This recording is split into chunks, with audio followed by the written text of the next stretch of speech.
हाँ तो मेरे प्यारे दोस्त, मैं फिर आपके बीच में आया हूँ और एक बहुत ही शानदार और जानदार तरीके से मैं आपके सामने आज जो प्रस्तुत करने वाला हूँ यह मौर्य डायनेस्टी का आपका सेकेंड पार्ट है। और मैं इसमें डिस्कस करूँगा बिंदुसार के बारे में।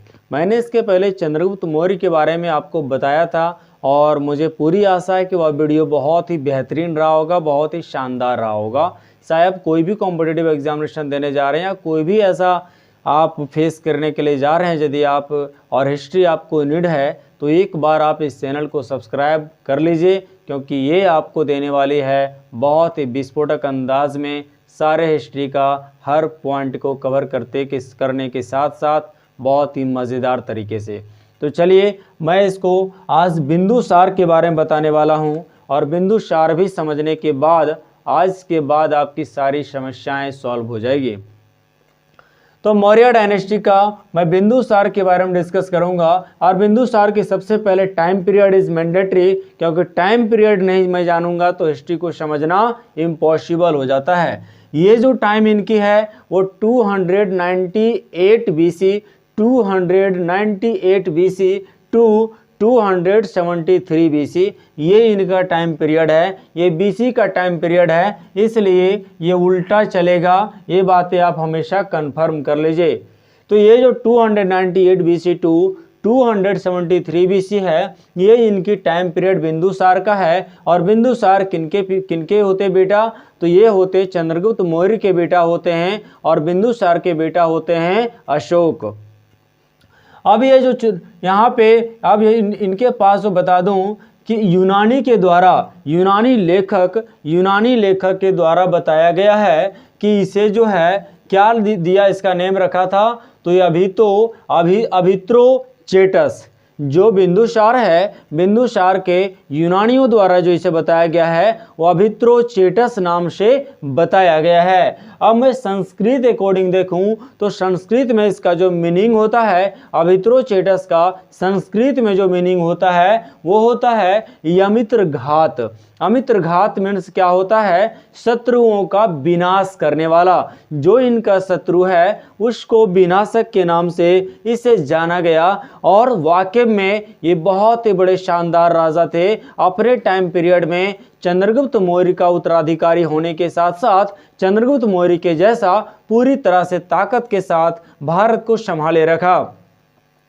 चंद्रगुप्त मौर्य के पास लगभग 6 लाख आर्मी थे। ध्यान रखना, लगभग 6 लाख आर्मी के साथ उन्होंने पूरी भारत पे कब्जा कर लिया था। ठीक उसी प्रकार ये हमारे जो बिंदुसार भी थे, ये लगभग 16 राज्यों को इन्होंने जीत लिया था। इतने ये भी खतरनाक राजा थे।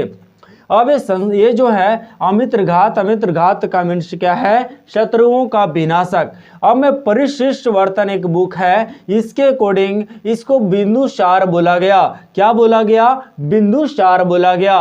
परिशिष्ट वर्तन अकॉर्डिंग इसे बिंदुसार बोला गया। अब मैं बात करूं एक बुक है जिसका नाम है या दिव्यावदान, जिसके अकॉर्डिंग यह है दिव्यावदान एक पर्सन का नेम है जिन्होंने इस बात को बताए कि जिस समय बिंदुसार का शासन होता है उस समय तक्षशिला जो गंधार की एरिया है और ये जो माँ सीता की एरिया है गंधार, और ये जो गंधार है, गंधार में जो तक्षशिला का प्रॉब्लम देखने को मिलता है। मीन्स वहाँ पे 2 बार वायलेंस हुआ था। जब यहाँ पे मौर्य डायनेस्टी में जब यहाँ पे बिंदुसार का समय होता है, उस समय जो अफगानिस्तान की जो एरिया है जिसको तक्षशिला कहा जा रहा है, ये पाकिस्तान की कुछ जो एरिया है वहाँ पे बहुत बड़ा वायलेंस होता है। और उसको संभालने के लिए कौन जाते हैं? तो अशोक जाते हैं। ध्यान रखना, अशोक किनके बेटा हैं? तो बिंदुसार के हैं। अब ये जो है जब तक्षशिला जाते हैं हमारे अशोक, तो अशोक वहाँ के लोगों को पूरी तरह प्रेम भाव से जीत लेते हैं और वायलेंस को शांत कर देते हैं। उसके बाद ही पता चल जाता है बिंदुसार के साथ साथ और भी लोगों को कि एक बहुत बड़ा प्रतिभाशाली राजा जरूर बनेगा, तो अशोक महान। अब यहाँ पे देखें कि उसके बाद इस सीरिया का रूलर होता है और सीरिया का रूलर एंटियोकस प्रथम, सीरिया का रूलर एंटियोकस प्रथम का एम्बेसडर जो होता है, राजदूत जो होता है, वो आता है जिसका नाम है डायमेकस। और ये डायमेकस आता है बिंदुसार के शासन में, इनकी राज दरबार में इनकी जो शासन हो रही होती है उसको देखने के लिए, समझने के लिए। उसके बाद जो यहाँ पे मैं बात करूँ, जब यहाँ पे डायमेकस आते हैं तो डायमेकस आने के बाद यहाँ के यहाँ बिंदुसार जो हैं डायमेकस को कहते हैं एक काम करिए, आप आए मेरे दरबार में, बहुत ही खुशी की बात है, लेकिन मैं भी कुछ चीज़ों की डिमांड करता हूँ। और इन्होंने एक लेटर लिखे थे, किसके लिए? तो एंटियोकस प्रथम के नाम से। और इन्होंने ये 3 चीज़ों की डिमांड किया था। एक तो था कि इनका डिमांड अंगूरी मदिरा, क्या डिमांड था? अंगूरी मदिरा या अंगूर मदिरा। दूसरी चीज़ें अंजीर का इन्होंने डिमांड किया था। और तीसरी चीज़ों इन्होंने फिलोसफर का डिमांड किया था। मीन्स जो एंटियोकस प्रथम के दरबार में जो उनका फिलोसफर थे, जो उनके दार्शनिक थे, उनका डिमांड इन्होंने किया था।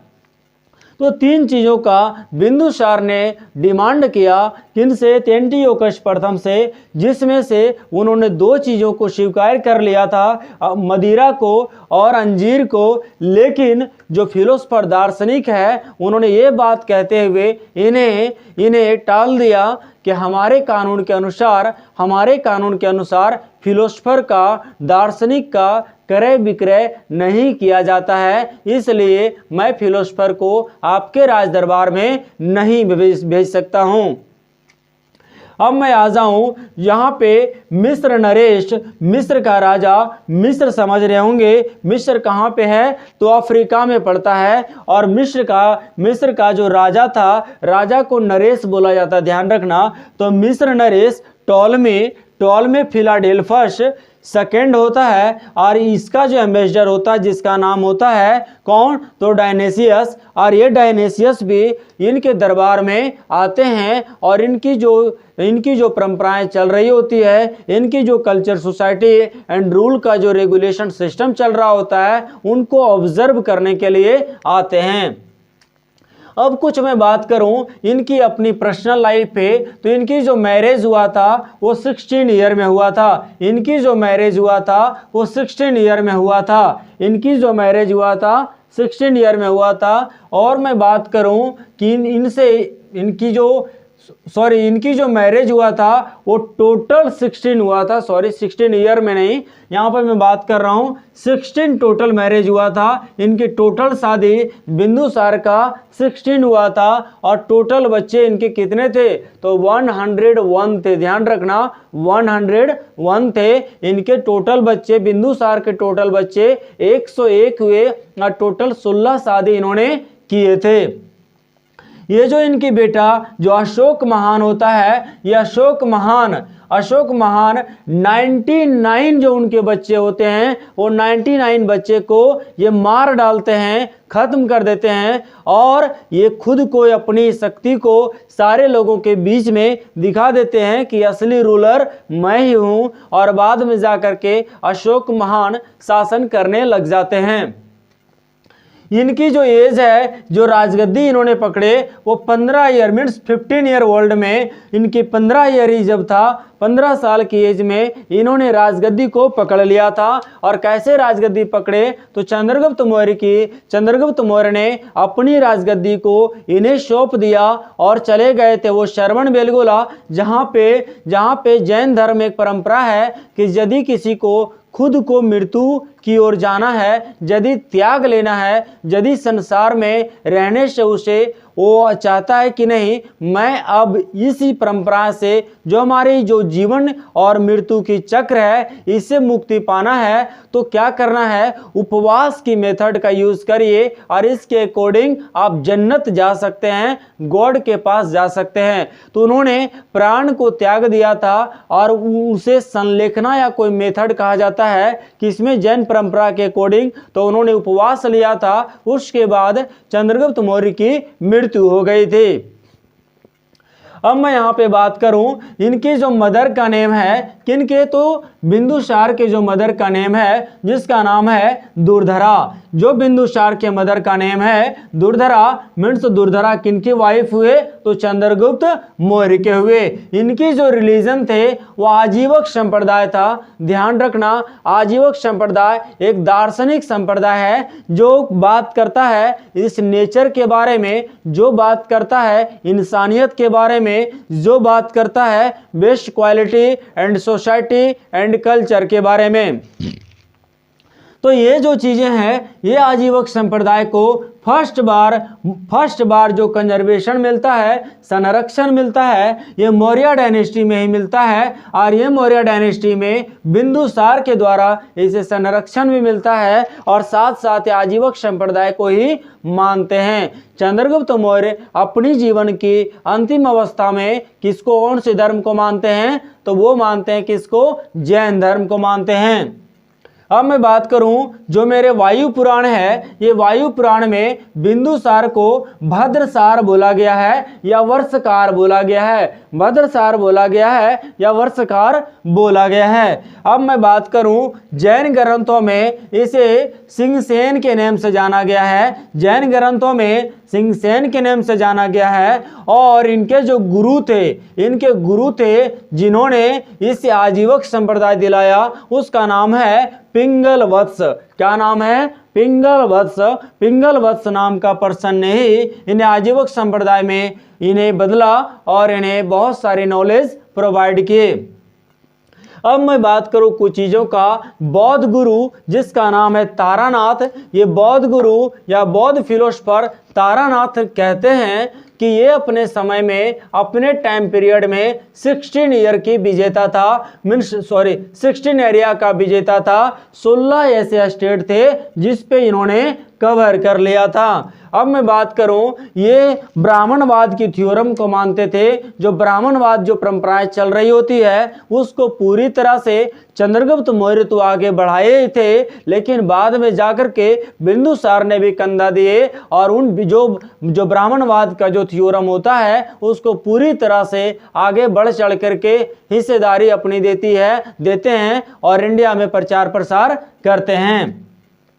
अब मैं बात करूं चंद्रगुप्त मौर्य की जब मृत्यु हो जाती है तो जो उनके जो मंत्री होते हैं, प्रधानमंत्री चाणक्य, ये चाणक्य की तो मृत्यु नहीं हुई होती है, उसके पहले चंद्रगुप्त मौर्य की मृत्यु हो जाती है। तो बिंदुसार हटाते नहीं है चाणक्य को फिर से प्रधानमंत्री बना देते हैं। और जब यहाँ पे उसके बाद जब मृत्यु चाणक्य की भी हो जाती है, जो चाणक्य की मृत्यु के बाद 2 ऐसे यहाँ पे मंत्री देखने को मिलता है जिसका नाम है खालाटक और दूसरा देखने को मिलता है राधागुप्त